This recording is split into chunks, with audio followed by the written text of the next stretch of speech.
était une fois, une seule fois, dans un pays de notre monde, un homme que tous appelaient le magicien des peurs. Ce qu'il faut savoir, avant d'en dire plus, c'est que toutes les femmes, tous les hommes et tous les enfants de ce pays étaient habités par des peurs innombrables.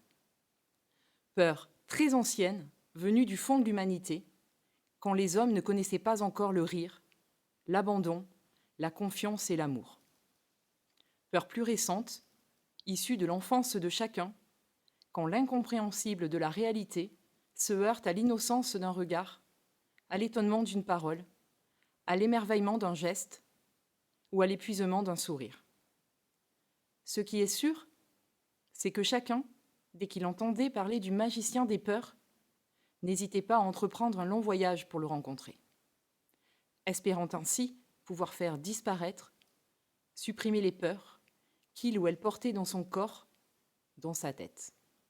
Nul ne savait comment se déroulait la rencontre. Il y avait chez ceux qui revenaient du voyage beaucoup de pudeur à partager ce qu'ils avaient vécu. Ce qui est certain, c'est que le voyage du retour était toujours plus long que celui de l'aller. Un jour, un enfant révéla le secret du magicien des peurs.